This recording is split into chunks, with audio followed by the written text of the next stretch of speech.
Welcome to the Friends and Rivals podcast. So yeah, I guess I'll just lead with the trade. Lou picked up a former Leaf, more of a Dubas guy than a Lou guy, though it sounds like.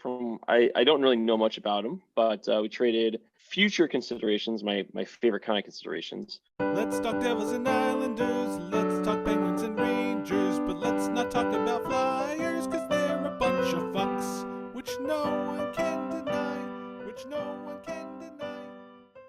Latest installment of the Friends and Rivals podcast. I'm one of your hosts, Tom Harkness. Along with me are Steven Wojtowicz. Oh, you used your last name this week. Good job, Yes. buddy. Phil Fougere. How do you say that again? Fergie. Do you use I'm Crest Nick or Lurita. Colgate? I'm sorry, Nick. I stepped on you, Nick. I'm sorry. I don't That's bring up all all right. your bad jokes at the start of every show. I mean, we'd be here all day. That's so true. We'll be here. Lots of bad jokes. I'm Nick Lurita. Tommy stepped on me. It's all good. I really did, but it was worth it to It was. relive a horrible joke from last week. Linger longer. So, in a continuation to getting to know your hosts, this week we have our top 3 games that we've attended live. Anybody want to go first? Fuck the Flyers. Back on track. Fuck the Flyers. My top 3 games that I've attended live. The first one is, and they're in no particular order, the Stadium Series Devils versus Rangers in 2014, just for the atmosphere. Like, it was a shit game for the Devils after the first period. Giving up 4 goals in the second period was not fun to watch, but just for atmosphere, hands down, that was the best time I've ever had at a hockey game. Walking all around Yankee Stadium was just really cool to see it, the game in that environment. Number 2, it was in 1997. It was a playoff game between the Devils and the Canadiens, and it was the game in which Martin Brodeur scored an empty net goal. The first of his career. It was outstanding to see live. The place was just an absolute madhouse, and anytime I see a replay of it, the only thing I could think of is after he scores it, Sean Chambers comes over to congratulate him, and then you quickly see Sean Chambers like skate away, and you never know why unless you were there. There was a huge fight at center ice, just a 5-on-5 brawl at center ice, and that was why nobody was really congratulating him after he scored. And then number 3 is just personally for me was a great time, was a Devils Kings game in 2017. I actually worked with the Devils to get a photo pass for that game. So I was able to bring my camera, my nice lenses, walk all around and take pictures wherever I wanted to. So it was very unique experience that I can't believe I had the chance to do that. It was just remarkable. I got to shoot warm-ups from down in the corner where the professional photographers shoot. I got to watch the players come in and out from the little overhang and go back by the locker room door. It was just a really cool experience. Was that something where the Devils did anything with any of your pictures? Were you like giving it back to them? I did give that was part of the agreement, was that I would share my pictures with them. And then about 2 months later, I was at home watching the game and they shot up a promo for a future game. And it was one of my pictures they used in the promo. That's cool. That's pretty cool. So then I stopped and paused the game and put my picture up on my laptop and took a picture of the laptop and the television screen to show my photo and how they used it. It was really cool. So yeah, actually, a funny thing that you mentioned that, Steve, the Stadium Series. I had that as my 3rd game, which was the Isles and Rangers the night after, if I remember correctly. I think it was the Devils played the first game the day before. I think it was 2 nights after. Yeah, It was 2 nights after. the Devils Was game it Yeah, it was like a 3. Tuesday, It was Thursday? 3. It was 3 nights. Yeah, it was 3. I was just looking up the date. Honestly, I had the same thing to say. The whole going to the game and just being jammed into the subway with like only Isles and Rangers fans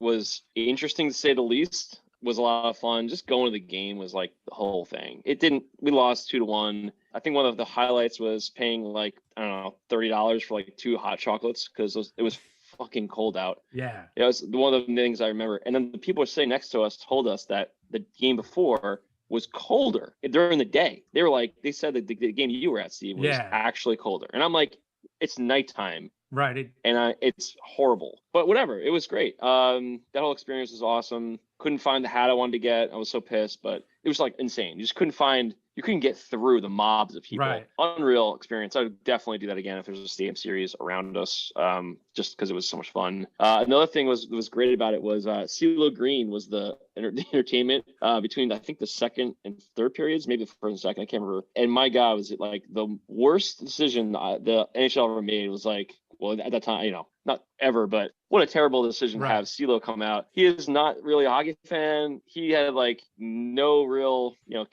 connection to any of the crowd. He's great. I love CeeLo Green, but man, I was looking at him and he was looking at me like, why am I here? And I'm like, why are you here? And he's trying to sing and like great jazz with the crowd. And everyone's booing, like they were booing. It was like, they definitely, I don't know if they had it in the actual, you know, I imagine in the telecast, they probably like just showed him in the background and like didn't have the sound going. But my God, like he was just like, come on, guys. Like, I don't know. They paid me already, you know, I don't tell you, you can boo me. I don't give a shit, you know. Is that like Little Richard in Mystery Alaska when he sang the national anthem? It was so stupid. And like his dancers were like, they were all in coats, and then they would take off their coats during like his song, and they like run back and put them back on immediately after. And it was like, it's fucking cold out. Why even fight it? Why like CeeLo's wearing a giant, you know, fur coat, like, because he's CeeLo, and that's what he'd wear that normally. So I'm like, why don't they just make the girls not have to be like, you know, it didn't make any sense. The whole thing was ridiculous. Second game I have actually was Hurricanes Isles game, which last year I went to, and I had bought tickets way in advance, so I had no idea about what the significance of the game would be later. But turned out it was Justin Williams' first game back after his hiatus. And so when I got there, I was like, holy shit, like his first game back is tonight. That's amazing. And it turned a Sunday night game into just like an awesome game. Now, the game was a really good game, but the significance of it was really like the crowd atmosphere was every time you touched the puck, the place went just ape shit. It was awesome. And we lost in a shootout in the 8th round to Mr. Justin Williams. And the place just went nuts. And I mean, I don't care. I wear my Alice jersey and I'm like high-fiving people. It was caught awesome. up in it, yeah. It didn't matter. Like that's the kind of like moments in hockey, like where you watch a game live and you're just like, this is just awesome. So top game by far is the first time the Leafs and Islanders played immediately after the 2001-2002 playoff run, where they had an extremely tight 7-game series, very physical. Multiple top Isles players, you know, got knocked out of the series. Michael Packer being the main guy who went out with a knee injury from Darcy Tucker, taking him on a low shot. You know, I feel he was low. I even watched it a few times before this again, just to remind myself. The hit was not really one of those hits that was like, you know, super late and for those times, but definitely low bridged him, took out his knee. And to be honest, there was a huge anticipation of the next time we'd play them. The game happened to be like a day after my birthday. I got tickets to go for my birthday. That was all I wanted to do. Got to the game and the place was sold out, just absolutely out of control, electric. You know, they're probably, if I remember correctly, it's hard to remember now about it, but I think there was probably a couple fights in the crowd or whatever. Just everyone was just so pumped. And basically every time Darcy Tucker came on the ice or got touched the puck, booed immediately, got hit a bunch of times. You know, it was fights, and Isles won 4-2, and just it was like the quintessential game to go to for me as growing up in that time frame. The team had been so bad for so long, and then not really quite getting over the first round of the previous season, to have that kind of like just, you know, minor win was such a major thing for an Islanders fan that was just waiting for so long. And then the short last little story about that game was funny. It was Tara, my wife, girlfriend at the time, drove me to the game because I didn't have a car at the time. This is college days. And so we get out to Long Island, see my family. They all meet Tara for the first time. We go to the game. After the game, we're like leaving, and like we're having this confusion, like she's like not sure where to turn. It's like before like GPS, so we're like, I think we're making a left here. Like we're in the wrong lane, so we have to get over. And so we're in the left lane. It's like, and there's a car next to us, and I'm like, just put your blinker on, and he'll let you. This person will probably let you over, right? Like that kind of thing. So I'm like, put your blinker on, and I look over, and it's Michael Pekka going like, go ahead, and I'm like.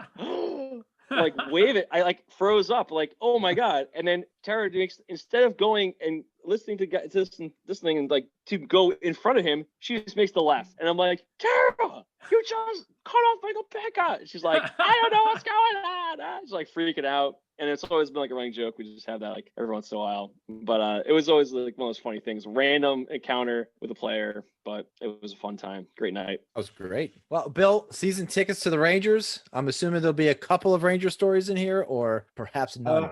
But I would love to hear your top three. The top three, yeah. I've been to a lot of hockey, and you got to remind all of our listeners that I was a Rangers fan at one time. Went to quite a few Rangers games. You know, I was thinking about this list. I'm like, how do I narrow this down? I was at Brian Leach's first game after the '88 Olympics. I was at Mike Richter's first game in the '89 playoffs against the Penguins. I was at Wayne Gretzky's last game. You know, all these Ranger games, but none of them made my list. So my first one on my list, I'm just going to go chronologically. The day before Halloween, October 30th, 1988, the New York Rangers were hosting the Pittsburgh Penguins. And after the first, in the first two periods, there were 10 minor penalties in the first two periods. Ridiculous, just one after the other into the penalty box, just power play after power play. The Rangers took a big lead early. And then in the third period, after 20 minutes of penalties in the first two periods, in the third period, an additional 272 penalty minutes. Needless to say, like, this was just one of those classic, 80s just brawl games that, I mean, it was off the charts, and the Rangers won that game 9-2. So the home fans were very happy with that one. Tony Granato had 4 goals. I was 13 years old at the time. He instantly became my favorite player of my youth. I had by Christmas, I had a Tony Granato jersey from Crosby's. Man, it was just an unbelievable game. Knuckles and Island, just starting shit with pretty much the whole Penguins bench. And so one of those just really raucous games. So after that, the next two are for a different reason, right? So my next best game was, we'll fast forward to 2015, March 7th. I was in Tampa, and I took my son Casey to see his first, the first hockey game that he could really remember. He had been to an Islanders game when he was really little, but he didn't really recall it. So he was never really that into the sport. I was into it, and I played it for a little bit when he was young, but it never really caught on for him. But as soon as we got him to a Tampa Bay Lightning game, and he got in there and kind of felt the energy of an NHL game, it really hooked him. And so that's why it meant a lot to me. Like, just because after that, it was like kids will do, they'll get obsessive over different things. And after that game, he wanted to learn to skate. He wanted to learn to play hockey. And within a couple of years, he was on travel teams, and it's been part of our kind of family culture ever since. It is a lot of hockey, right? And he was a Lightning fan from that day, and he just got to celebrate a Stanley Cup with them, a few months ago, and it all started then. Then my number 3 game was one for me was October 15th, 2016. And that was the first game that I got to go see the Pittsburgh Penguins in Pittsburgh, as I was a Penguins fan for several years at that point. And that was after their first, the Stanley Cup win in 2015-16. And it was their second game of the season. They had a bunch of, like, in the pregame, they had a bunch of guys from like the 60s and 70s Penguins, like they were going through like all their all-time greats because it was their 50th anniversary season, and they beat the Anaheim Ducks 3-2. Sidney Crosby didn't play that game, but it was still just great to be around, in that environment. They've been selling out that arena for so long now, and it was just really cool to see a really packed house, really excited fan base. So that's my 3. Nice. If fans are allowed back into stadium soon, would you consider going back out there to see him play in Pittsburgh at least once during his career? Oh yeah, if fans were allowed, that's something that I've tried to make a regular thing since then, is to get out there for a game each season. And it didn't happen last season, and it didn't happen. I don't think it happened the last 2 seasons. Actually, things have come up. Casey's had hockey tournaments and stuff over vacation breaks where we might have otherwise gone. But yeah, I would definitely go back there if I have a chance. Nice. I thought there would have been at least one or two more Ranger games. And not one of you guys, our trip to Boston, our trip to Montreal, not one of those memorable trips, huh? You guys, nothing. All right. There's so many.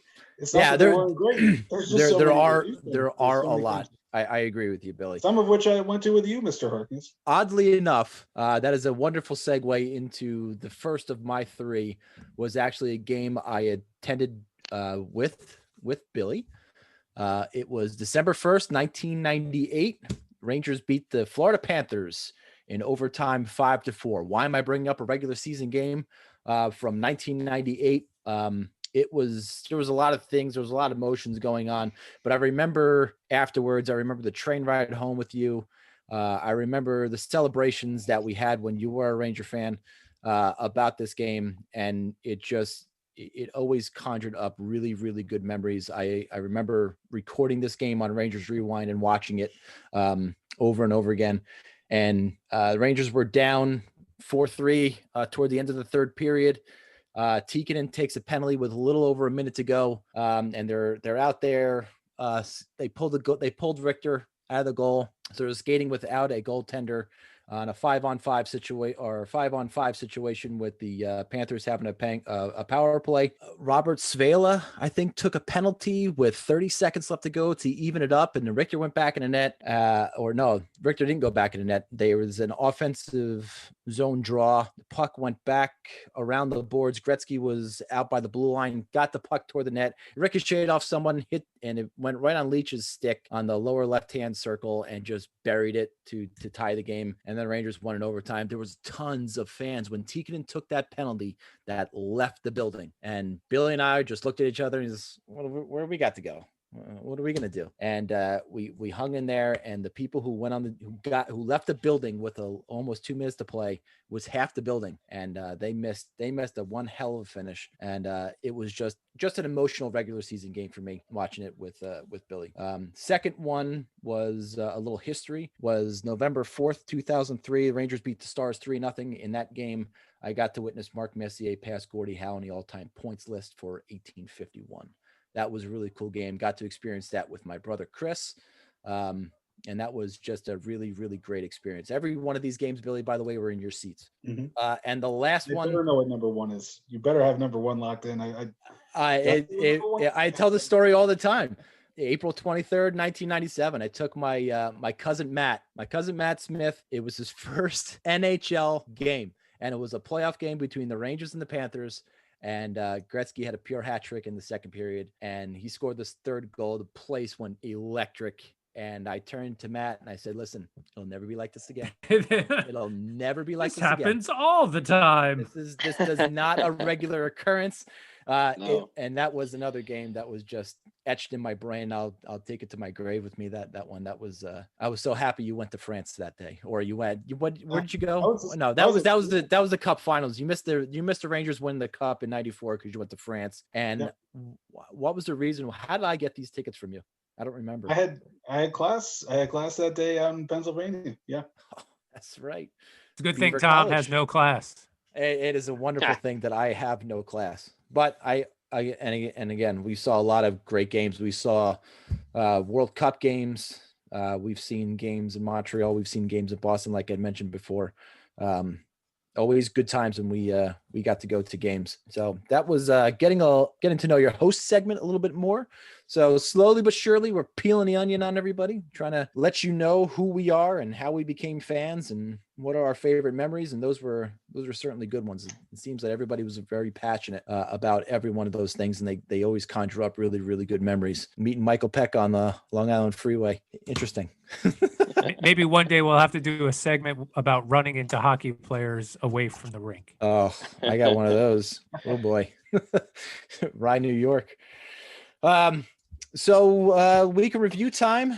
I'll start with the Rangers. Why not? Since I'm already talking, I'm going to shut up anyway. Rosters for the World Juniors got official. 2 Rangers on Team Canada, Braden Schneider and Dylan Garand. I always want to say Garland when I see his last name for some reason, but it is Garand, his goaltender. Don't know how much he's going to play. but he certainly had a good camp. And Canada does have 3 goalies on the roster, so we'll see how it goes. Brett Berard and Hunter Skinner for Team USA. Hunter Skinner, a defenseman, Brett Berard, a forward.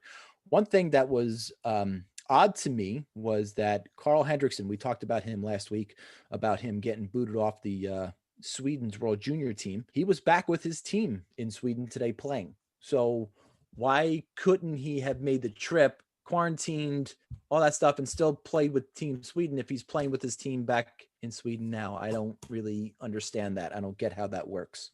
Maybe there's some World Juniors rule that I'm missing, but I don't know.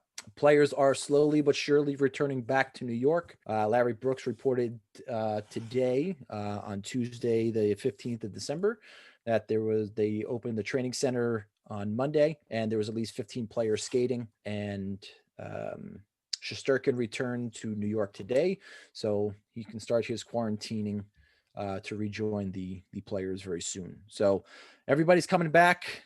Good things to come.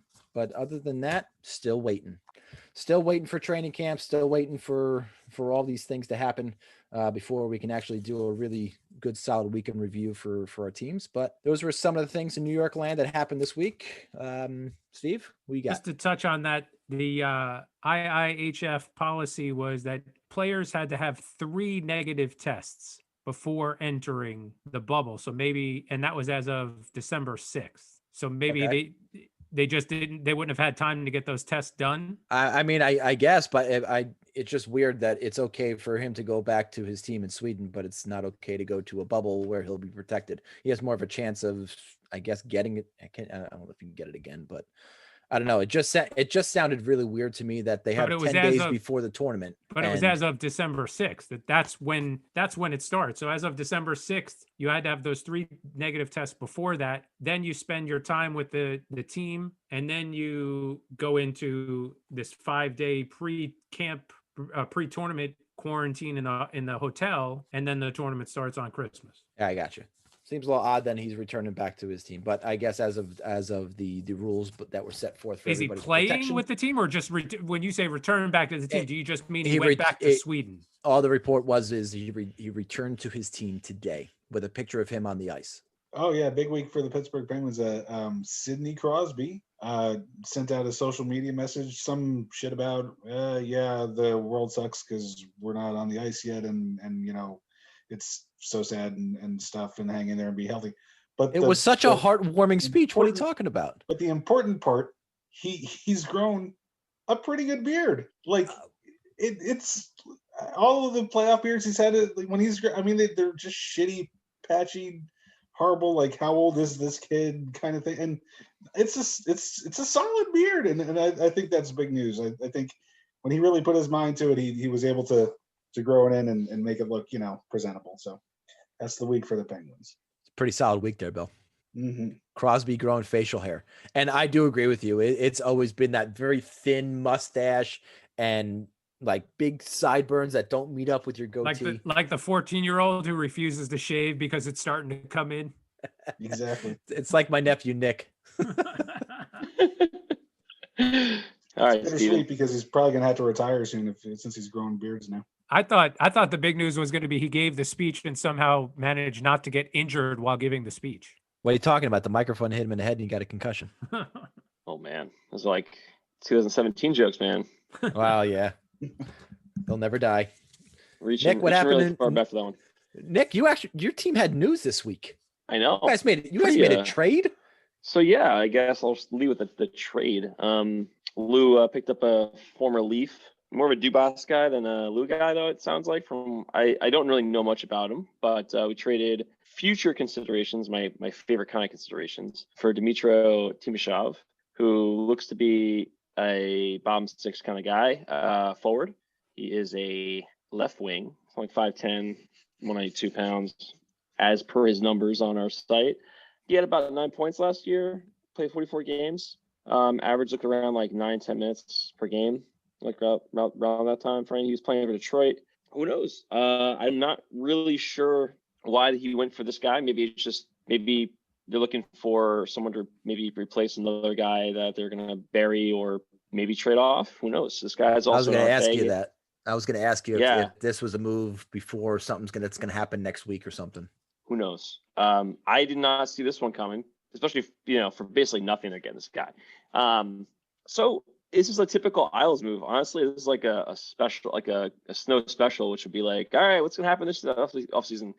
Look at all these like top tier guys and then be bottom feeding, for, all right, this guy, he's 23, 24 on his third team or second team and, had 10 points last year. And all of a sudden we get him for like nothing. And he has like 30 points next year.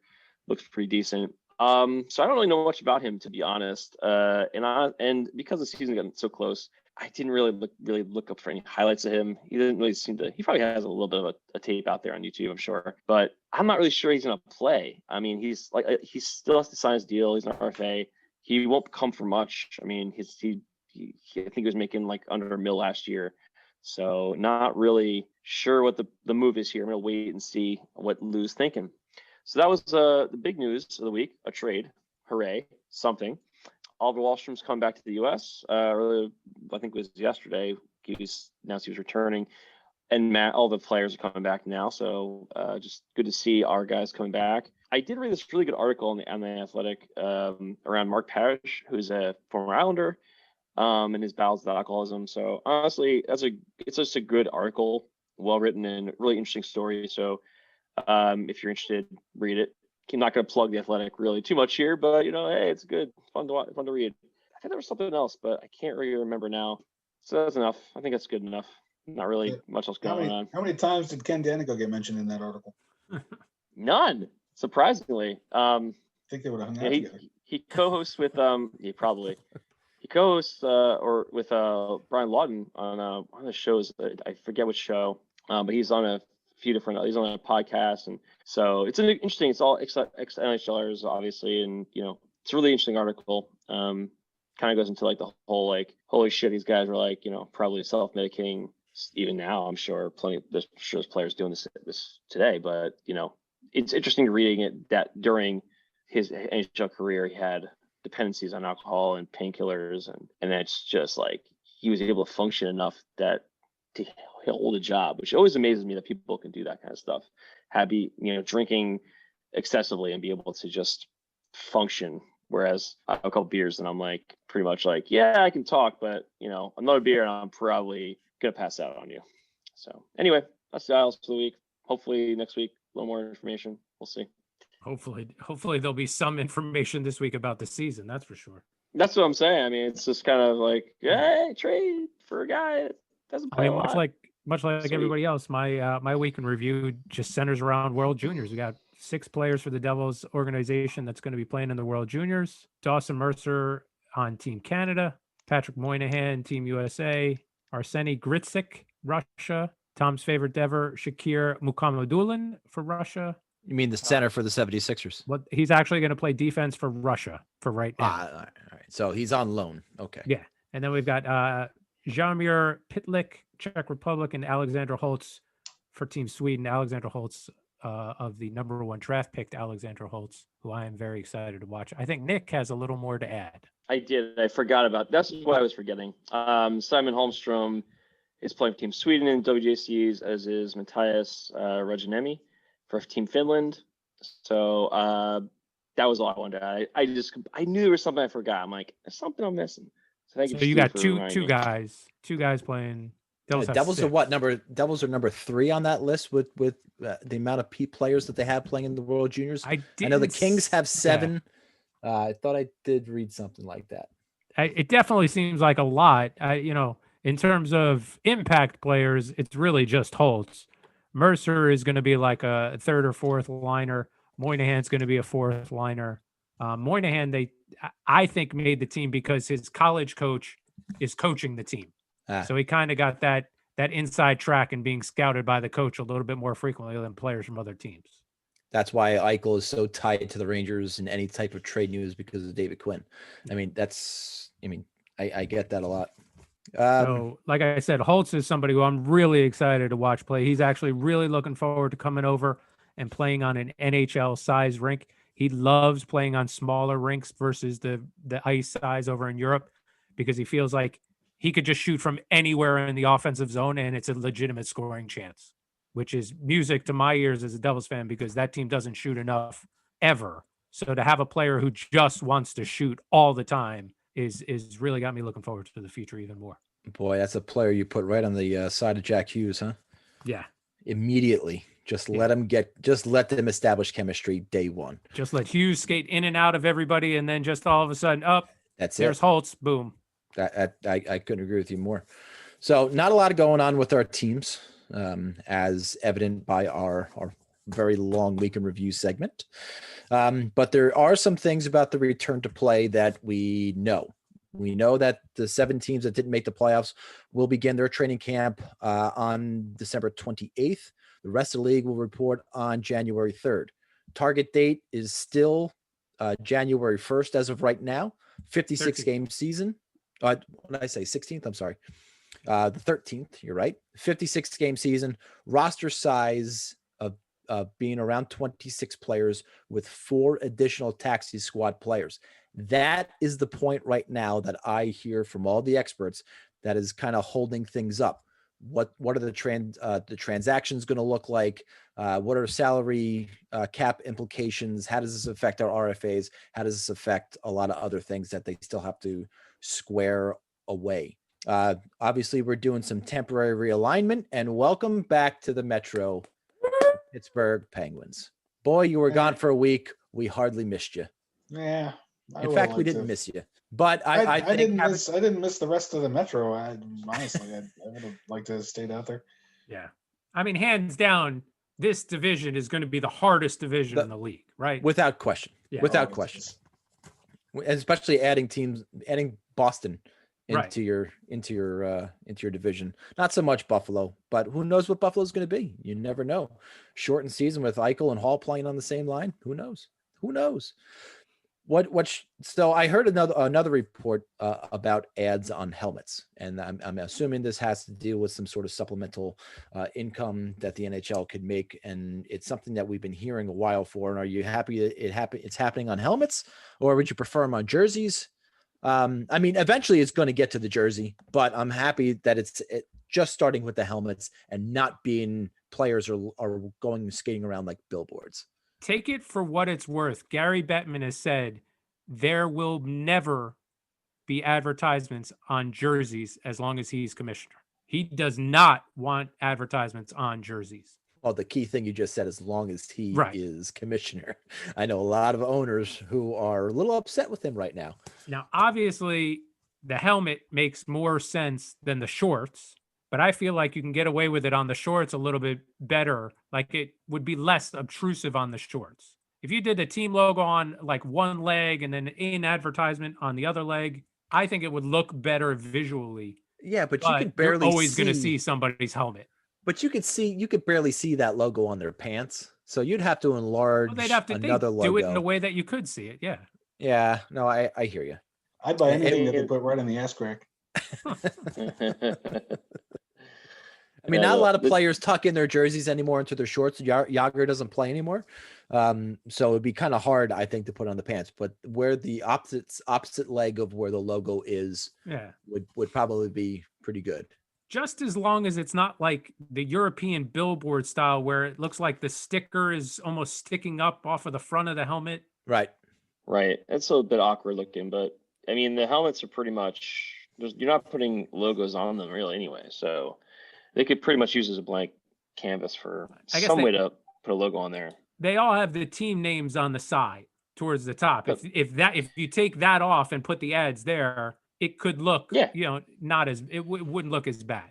I don't really care about the helmets, to be honest. I always did not want to see on the jerseys. I think they're very hesitant because once they do that, they're, they'd be the first league to do so. It's kind of like the first league to do it. No. Didn't the NBA doing it this year? Oh, wait, yeah.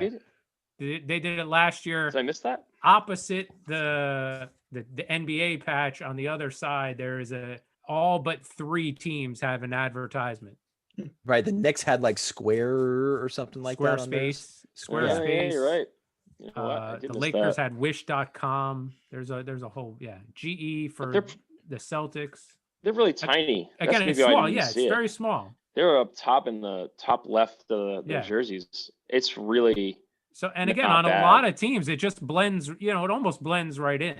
Yeah, it's not like the soccer, jersey where it's basically like your The crest, Emirates or right. Kodak, Nissan. Yeah, but as soon as they start doing that, Kodak? they take Kodak. My What God, about really? Datsun? Maybe Datsun will have. Jesus Christ. Well, that takes into the integrity of the game, right? Well, I think putting ads on jerseys. I mean, yeah. I mean, like, would you want the latest like Manchester United jersey, which has Chevrolet written across it? No, but that's they don't care about that at all over there. Yeah, I know. That's just par for the course. It looks ridiculous. I don't know. I saw Euro Trip. They care a lot. No. Well, Europeans hockey jerseys have all of those ads on them all over the place, especially in like the Scandinavian leagues and stuff. And I mean, they look like rally cars running around up there. Yeah. And in the ice, they have them all over the ice too. Yeah, it doesn't seem to hurt NASCAR that those guys wear logos all over their shirts. It doesn't hurt the quality of the game. It's just preference, Do you want to see if it prevents a lockout or a strike or it puts a little bit more money in the billionaires and millionaires' pockets, go for it. Yeah. But how many guys do you see walking wearing a NASCAR jersry, a shirt, the jacket, anything other than a hat? Come on, you don't see them down there. The guys wearing the jackets. I honestly have been thinking. I honestly, unless you go to Daytona for the weekend when they have the 500. I mean, I'm sure you'll see plenty of it there. But unless there's like an event, it's very few and far between that you see somebody walking around with a NASCAR jacket on or something like that. Really? Yeah. You see them, but they are far and few between. I see a lot more bumper stickers, or I'll see of course. But like nobody cares about that stuff. I mean, like I said, the hats are more common than anything else that I've seen down here or anywhere, to be honest. I've seen plenty of NASCAR hats. No doubt. Do the hats have the corporate sponsors for the drivers on the hat, or is it just like the driver's number? That's a good question. I don't even pay attention to the NASCAR hats that Why the fuck did you bring it up? Because I don't know. Why did you bring it up? I think there's some corporate sponsors on those. I know, like in Formula One, there is, because Casey's got a ton of those Formula One things, and they have the. I was a little upset that I couldn't go to that open wheel event over in St. Pete that they have every year. I want to next year when they allow people back there. I definitely want to watch that because that seems pretty awesome. That open wheel event they have. The Indy race. Yeah, they have it in downtown St. Petersburg. They close off the streets and they run. There's a little airport at the end of the island there by the water. It's really freaking cool, man. Really, they incorporate the airport. It's almost like Speed. No, nobody's driving a bus, Steve. Steve, to confirm your guess, yes, they do have advertisements on those hats. Okay, but there are definitely ones that are just like the NASCAR ones. They're just the number. It looks like the drivers ones are definitely like the Monster, M&Ms, Napa, all that shit. So yes. Speed. We really reference Speed, huh? You said airport, car driving on a runway. It just took me to Speed. I'm sorry. That's gonna get cut out. It doesn't matter. I think that's the I think that's the intro. What are you talking about? No, that very well may be the intro this week, boys. Watch my step the rest of the way and don't say something stupid. That might be the intro. No, I think Nick's got it already. I'm not going to say anything until you guys hear it tomorrow. I've been watching a lot of Letter Kenny lately, and I have boys and buddy and all these catchphrases that they say when they're talking about to their friends and stuff like that in my brain. So if buddy or pitter patter. So one of the things that I was thinking about with the shortened season, and with all these implications to roster sizes and no training camps and who knows what practice time that's going to come up. Is this kind of a throwaway season for the organizations? I mean, not for player development. Don't look at it that way. Look at it from GMs, coaches.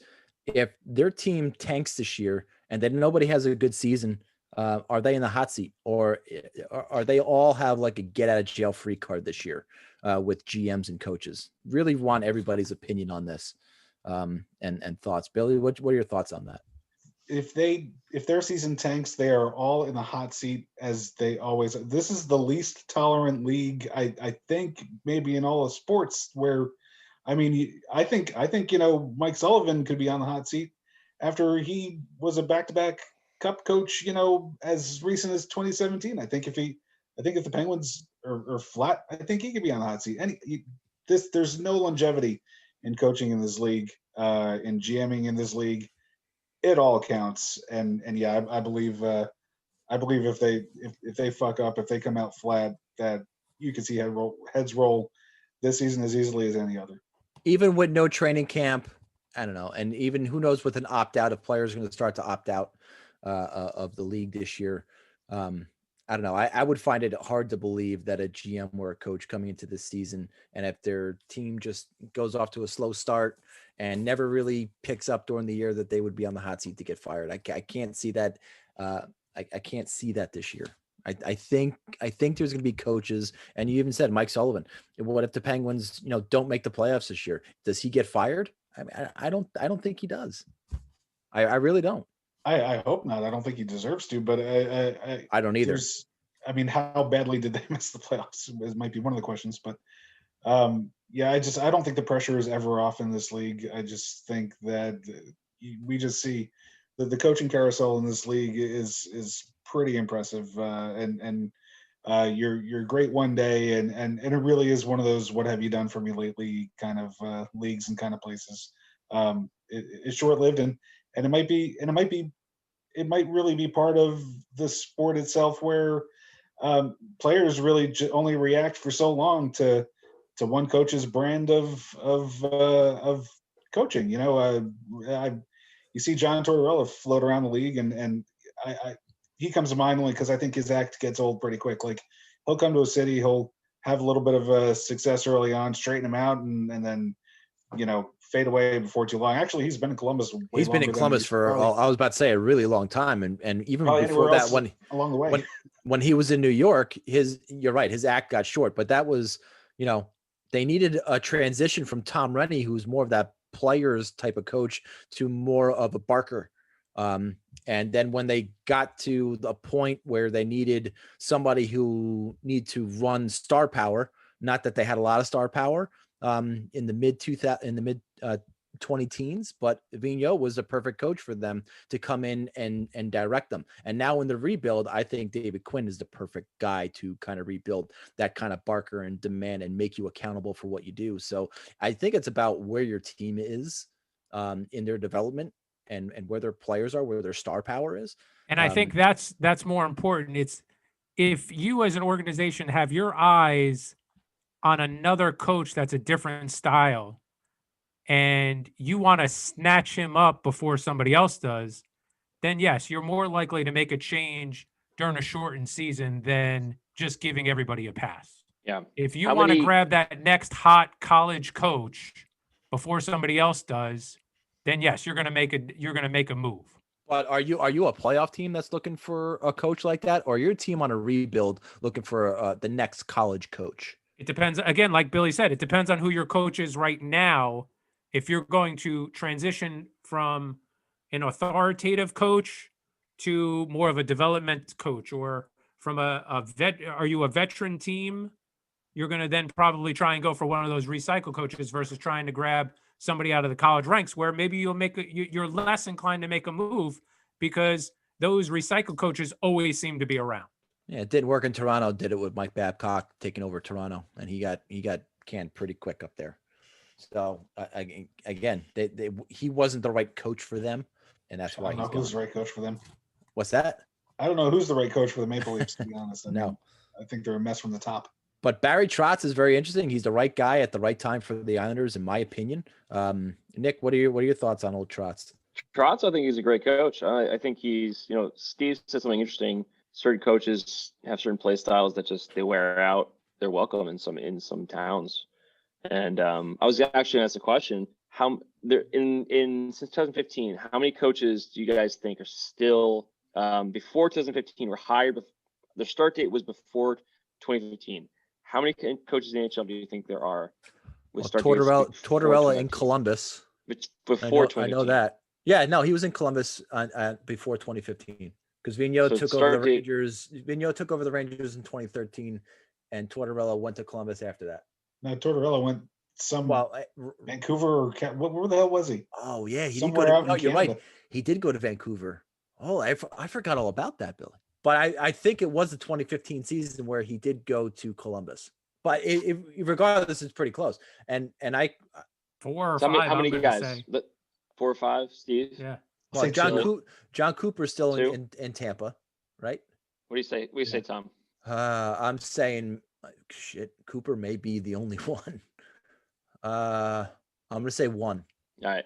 Billy's right with 2. Only Paul Maurice and John Cooper. Paul Maurice was in 2014. He was signed in January. John Cooper 2013. And if you go back to 2018, Well, when was Tortorella? Was that 2016 then? Tortorella is October 2015 when he started. But my point was going to be that it's only 10 guys that were signed in 2017 and below. So basically, within 2 years, 20 More coaches. than 2/3 of the league. I think Billy's on point with that assessment. That like this league is just they run through coaches. Yeah. Which is I didn't even think about it that hard, but yeah, looking at the now, it's like the number of coaches that changed, half the league changed in the last year and a half, essentially. But I think Trotz is good. Everyone, listen, he's the best coach we've had in years by far. I think since Laviolette, to be honest. And before that, it goes all the way back to oh my God, Al Arbor. To Arbor. Thank you.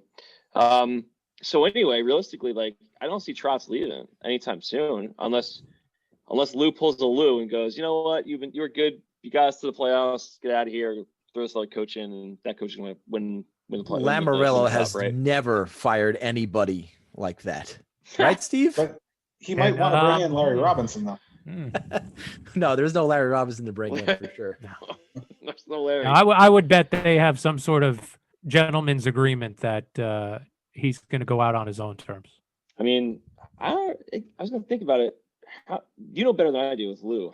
How many like really well-respected coaches that came in but had like long careers came in that he hired? Was there Pat any? Burns, or was it all kind of Lemaire? Burns? Yeah, Lemaire's a good Lemaire, point. but how long was did Pat Lemaire- Burns last though? Well, And 3 seasons, yeah. but I think he got sick, so I think Yeah. that kind of Right. But was Lemaire, was his coaching career before? Oh yeah. Yeah, I think he Yes, it was. coached up in Montreal before that. I don't think he was a head Yeah. coach, but he was a very well respected assistant coach. Okay, yeah, but he didn't have like a long head coaching career. My No. point was like Trotz has had like Burns, quite a career. Burns really was this the only point. one that he brought in that Yeah. had that extensive career already. So, Yeah. so you would say that coaches are more on the hot seat with this return to play in this year than maybe a GM. Yeah, I definitely GM is strapped with the salary cap. the salary being flat. cap, the short season. I think a GM is more safe than a coach. Yeah, I Interesting. agree with that for sure. If you look at the GMs, it's probably the numbers will probably be similar to that what you're saying there.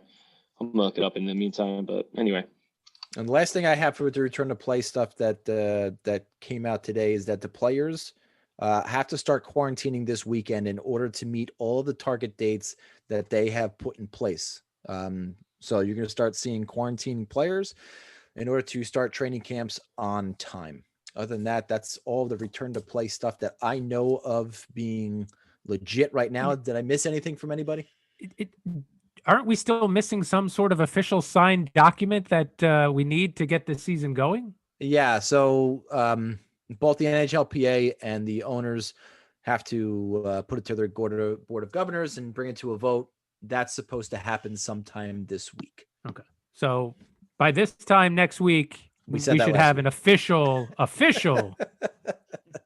I would hope so. Okay. And by that time, I think that all players should have returned and have already started their quarantine period. And I really think that we might even, hopefully we even have a schedule, maybe a schedule by then. So we can start circling target dates and looking forward to training camp. Can't wait for that to happen. Anything I missed on return to play, guys? Yeah, nothing. I think more just we're waiting to see what's going to happen. So, Yeah. non-official. So do you think that official signed document is gonna be the thing that releases the dam in terms of player movement? I think it's I think it has to be that last log to get the river flowing again. I do. But I think all the 1-year deals for sure, and then all those last kind of guys, and then maybe some big deals for sure, like Barzal. Obviously, I've been watching. But if you're a player who's a restricted free agent, you're squabbling over contracts right now. Are you really gonna want to miss training camp for that 10 days of training camp that you're gonna have to at least get into some sort of game shape? And I think no exhibition games are a bad idea. And a lot of teams are gonna come out flat and just I don't know. Be a lot of high scoring games to start the season. It's going to be sloppy. It's going to be the first month is going to be sloppy. Yeah, I don't think you'll see players holding out as much as just deals are kind of like already probably mostly figured out at this point. There's not a lot of money left for all the teams. So I mean, realistically, you got to figure with the expanded, rosters. Maybe you see some more of those small deals, like the one that Lou just made. And thinking about it now, is that maybe the guy they picked up is really just for having that extra forward or extra defenseman. Maybe you'll see a couple more of those little deals between teams. Yeah, but they were trying to say like it's going to work with the expanded rosters, and the taxi squads are going to kind of work the same way that the AHL contracts work. If they're not part of your 23-man roster and on the expanded roster, then they're going to count toward your AHL numbers. And the same thing with the taxi squad players. So it's really there's no real clear-cut answer on what's going to happen yet. There's just rumors about what it's going to be and what it may look like. But it'd be and it's obvious that is that's the thing that they're trying to hammer out the best right now, and that's what's taken so long. On to the last segment, our recurring segment that we have here. Last week we did the best and worst trades of the 1990s, as well as free agents, best and worst from the 1990s, and now we're into the 2000s. And I Nick, I want you to start because man, oh man, I was literally on the edge of my seat all week waiting for this segment. So without further ado, I give you the New York Islanders. Who's the GM then? Old shoulder pads himself. Who was it? Well, Milbury is really the guy that is going to get claimed the worst trade. I think I have some of the stuff. I think Garth Snow has made some beauties too, right? I think Garth had some of his best things were his deals. Some of the best deals he made were some of the best deals in the decade were definitely mostly from Garth. There's only really 2 GMs. Neil Smith doesn't really count. He was only there for 50 days, whatever it was. You poor guy. You guys had Neil Smith as your GM. Did I block that in my brain? Yeah. Oh, you poor bastards. He was the transition between Milbury and Snow. When he didn't work out, when he realized what he had signed up for, which was basically the circus that we were running at the time. I mean, in defense, Charles Wang was trying something new and was like, "We're gonna do a committee, and I'm gonna call the shots." Like he was trying to treat it like a business of sorts that it didn't really work the same way in the hockey world, and the GM needed to be able to be like, I make these decisions. That's it. Neil Smith realized that and was like, peace. Well, I heard at first he accidentally hired Neil Smith from the Chiefs instead of the Neil Smith from the Rangers. I didn't hear that, but it's possible. It may have happened. God in heaven. Yeah, Steve, check. I got God damn it, I just made the 2 minutes and 31 seconds. Anyway, and that's the end of our show. Oh, sorry. Pitter patter. So go ahead, Nick. I'm sorry. I'll start with the worst trade because that's just I think there's a couple. I think it's sort of like a 1-2 punch, right? So, but I think the easy one to one of the worst ones is the Alexei Yashin trade. Mostly because we traded away two players. Well, one specific player in Zdeno Chara, who Milbury wasn't a big fan of, which I don't know how he wasn't. Just I know he wasn't Chara. He wasn't Chara yet. He wasn't the guy that became one of the most dominant defensemen. For the stretch of him being in the league. Being 6'9", just absolute monster. You look at he's in the Body magazine, ESPN, when he's in his late 30s, just Adonis body, and dude, just like a monster, just when he was in his prime. Black hole. You can't. How do you deal with the guy that's got that reach? Anyway, him and so the trade goes. It's Alexei Yashin for. And by the way, it was just a sign and trade. It was basically to pull him in. He hadn't played for a year for Ottawa. He's held out for his contract. So already we're taking up guys. Maybe not. Maybe not the best guy to grab for these reasons. But Chara, the number 2 overall pick, I believe it was, which ended up becoming Jason Spezza, which is the other part of the equation to West, is a rough trade for the Isles, and Bill McCall, who wasn't really much of a big piece to that puzzle. But all a top defenseman in Zdeno Chara for years, a franchise player, and a very good center in Jason Spezza, who was very good for Ottawa. Essentially, 2 pieces of you can make the argument easily that those 2 players far more impactful than Alexei was for the Isles in his years, 6 years on the island that basically he played and then eventually got bought out. By the way, we signed him to a 10-year deal. At the time was like the richest deal in hockey, and everyone was like, why did you do that? And basically the story goes that Charles Wang wanted to make a statement, said 10 years, and Yashin and Yashin's agent was like, yes, I mean, where do we sign? I think, and they were probably going to sign we're probably looking for like 6 years. I think that was really the area that they were, most of those type of players and were going for 5-6 year deals, and he went for straight for the 10 years. So that was one of the worst trades. I think the other one I feel is just as impactful. I have to mention it, which is the trade for Oleg Kavasha and Mark Parrish.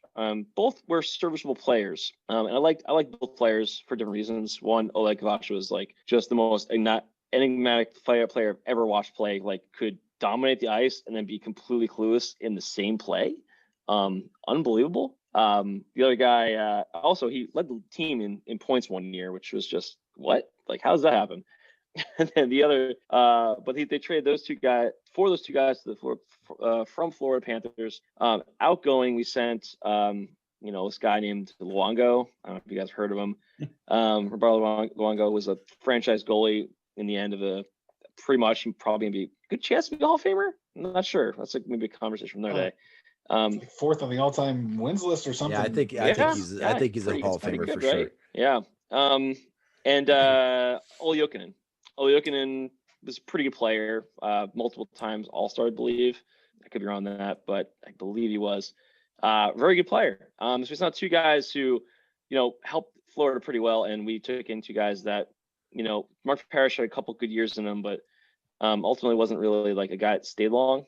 And Kavasha, just baffling type of player. Amazing talent, just could not keep it together for more than 30 seconds. What so those were 2 trades what were were some good trades? Now, but I have to add to the one piece to this, though. The reason we made that trade for Luongo, or which getting rid of Luongo, was really to draft Ricky DiPietro. So if we had not, so to make this trade kind of worse, and in my opinion, that's the way I feel about it. Had we not done that, had we kept Luongo, they would have probably drafted Danny Heatley.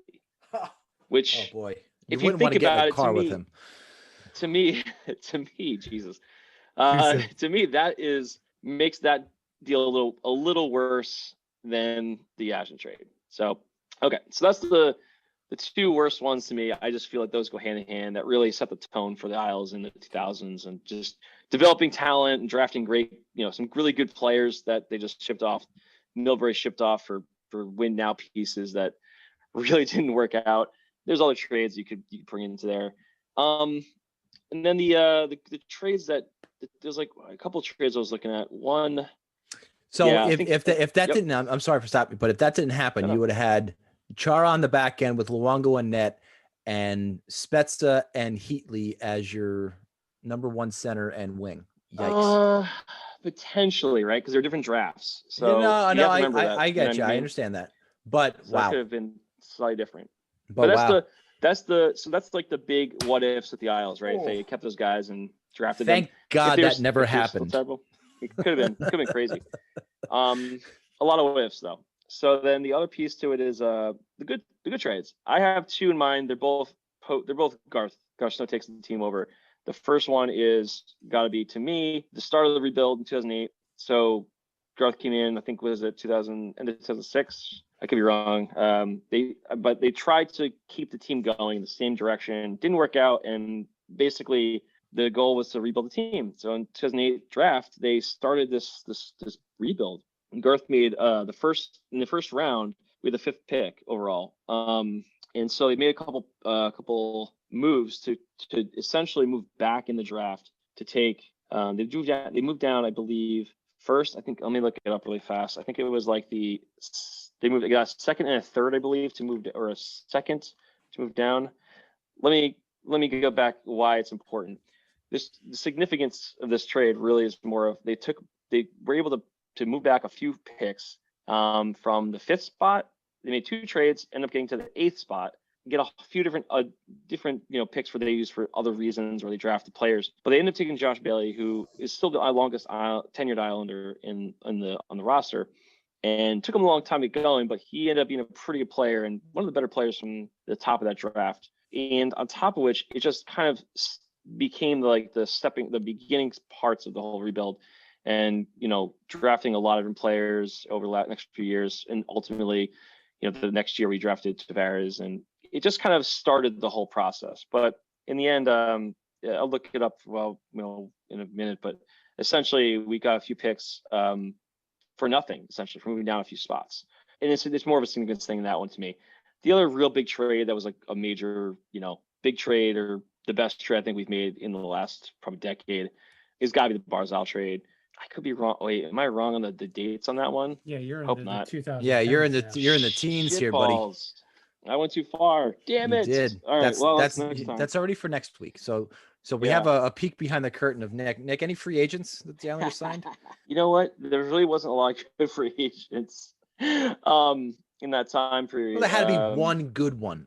Yeah, I think was O'Coin a trade? I think O'Coin was a trade. Yeah, I actually didn't look at the free agents because we had a shit ton of real bad ones. Who was a bad free agent pickup? Oh, bad free agents? Yeah. Well, you know what? It's not that so much the bad free agents as much as it is the just nobody wanted to come to the island. I mean, they had to sign some players just to make deals, but they had to, I think if I remember correctly, I'm pretty sure this was shit. I don't think so. I think everything's gonna be in the past. In past 2010, so it's all gonna be next week's discussions. So we had some bad ones.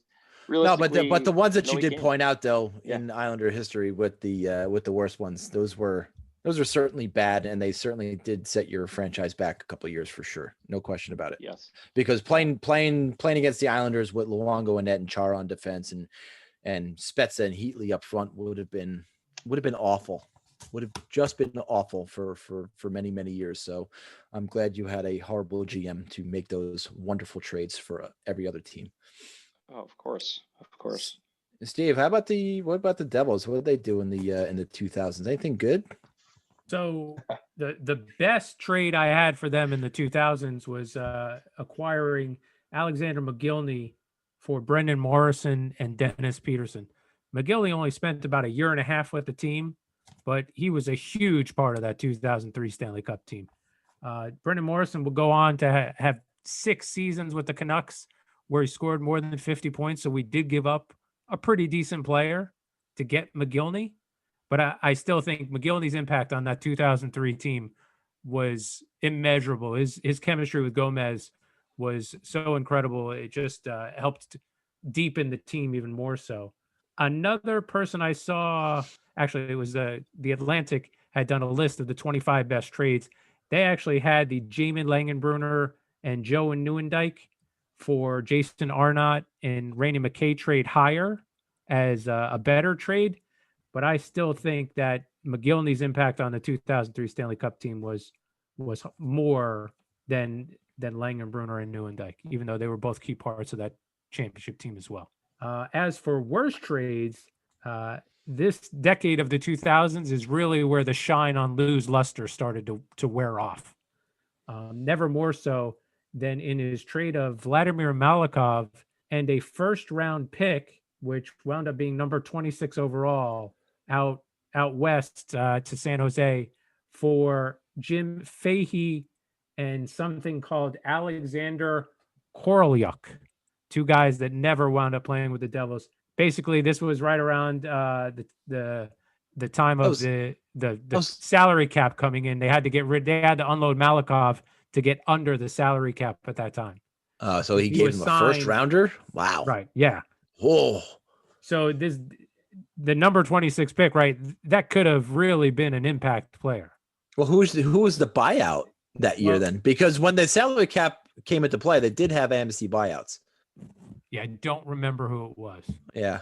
It's funny because Vladimir Malikov is also the worst free agent signing of the decade as well. It was actually his second go around with the Devils. He signed in 05-06 and he wound up retiring pretty much halfway through the season. The Devils say he retired. He say he took time off for personal needs. Lou is like, no, you're not here. You're retired. It was a very big hubbub. But again, this is Lou just acquiring a person the second time around, or as I like to call them, these retreads. He does this. He did this all the time throughout that decade, and not one of them worked out. One of them is on my list, actually. The best free agent signing of the decade was actually Dinas Zubris. In 2007-08, he signed a 6-year deal for $20.4 million. So it's like 3.4 a season. Not tremendous, but he was a very good player. He was about a half a point a game player. And he was a big part of the 2011-12 team that made that run to the Stanley Cup Finals. So that's why I got him as the best free agent signing. The second worst free agent signing of the 2000s, the worst player in Devils history to wear number 27, Mike Motto. I just have to put that out there. Worst. I mean, it's the best number 27 in Devils history. Terrible. There was a couple other good trades. I mean, he traded up. He traded up from 22nd pick in the first round of the draft to 17th to get Zach Parise.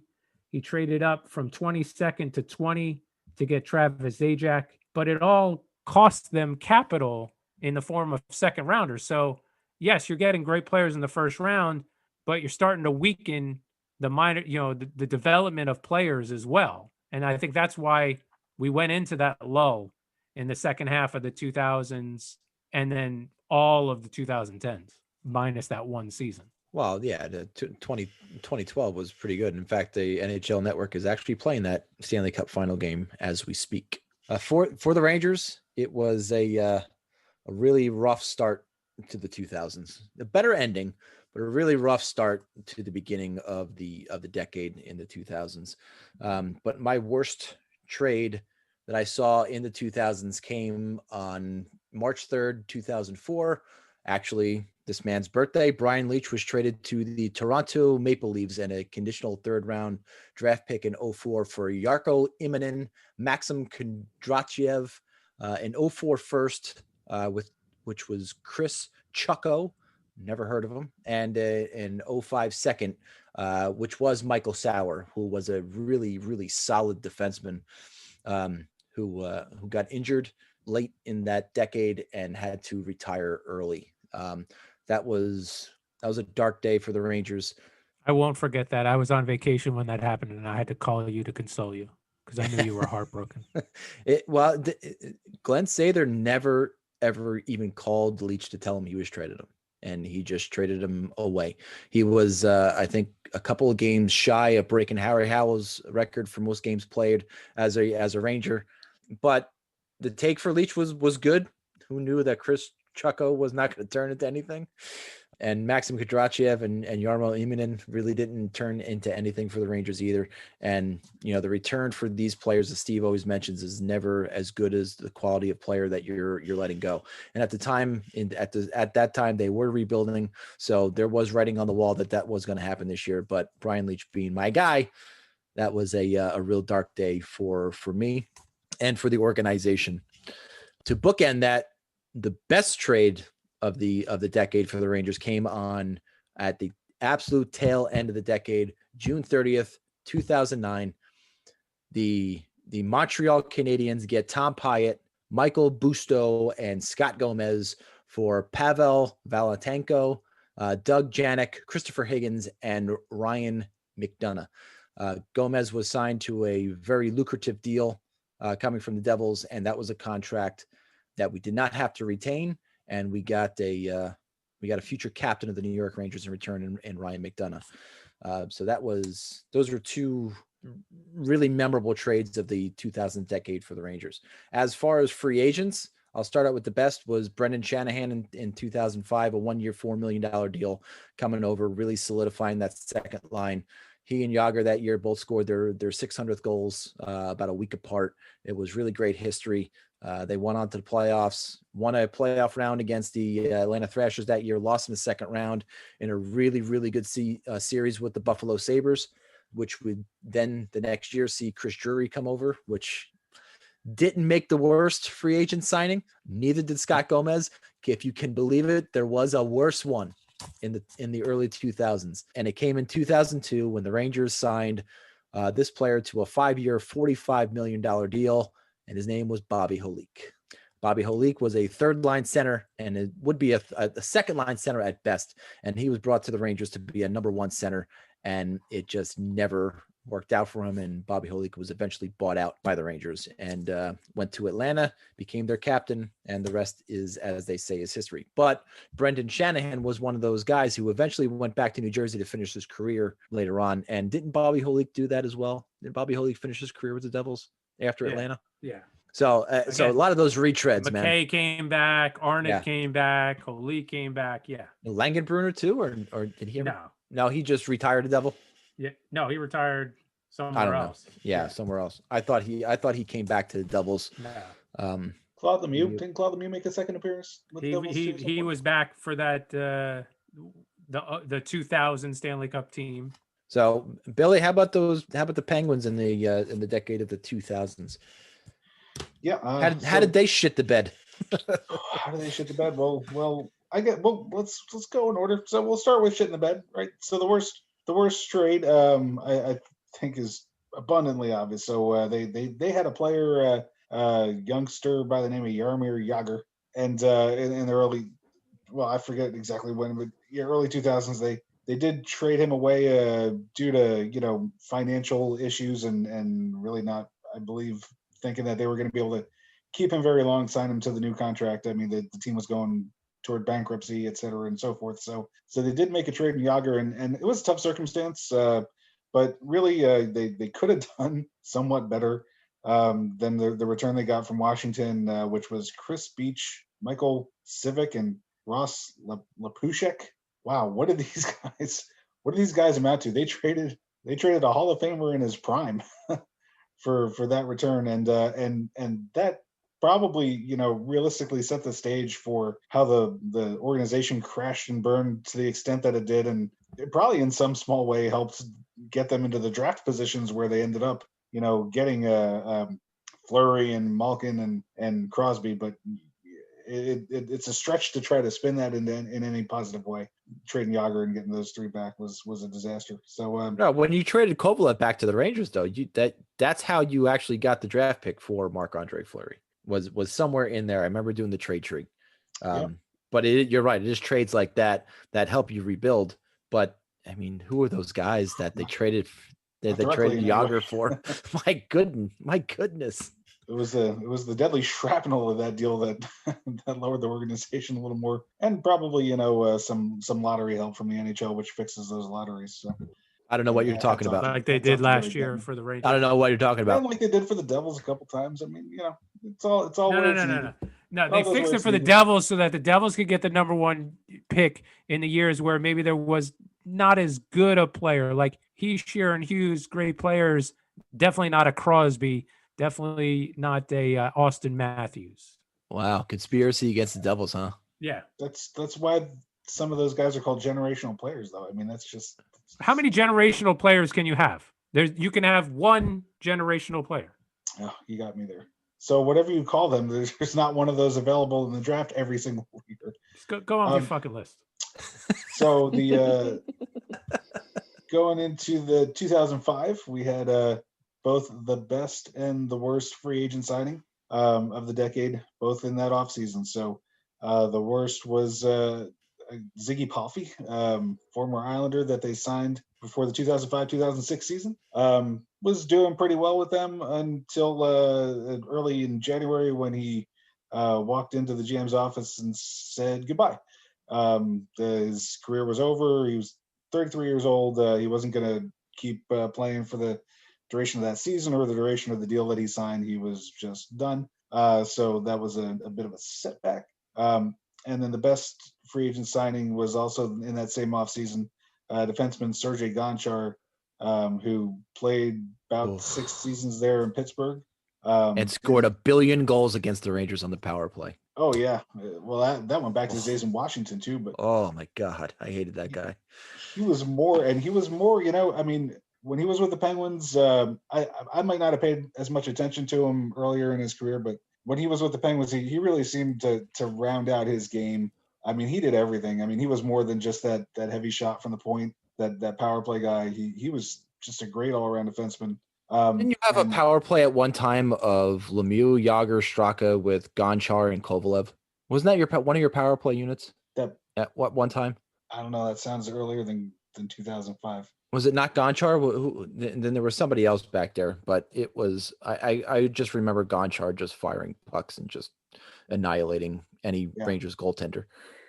It worked out well. It worked out well for Pittsburgh, and he was still with the team in that 2009 Stanley Cup run. In 2008 as well. So 2008 when they lost to Detroit, 2009 when they beat Detroit in the finals. And even after his career ended several years later, they brought him back as a coach, and he was a defenseman coach for him for the 2016 and 2017 Stanley Cup teams as well.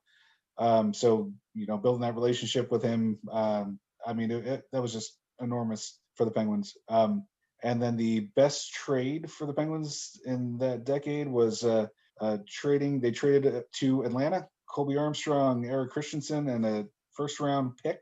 And got in return Marian Hossa and Pasquale Dupuis. So Hossa was the center point, obviously, for that season, and was a huge help getting them to the finals against Detroit. They lost to Detroit that season, and then he went and signed with Detroit in that offseason when he became a free agent.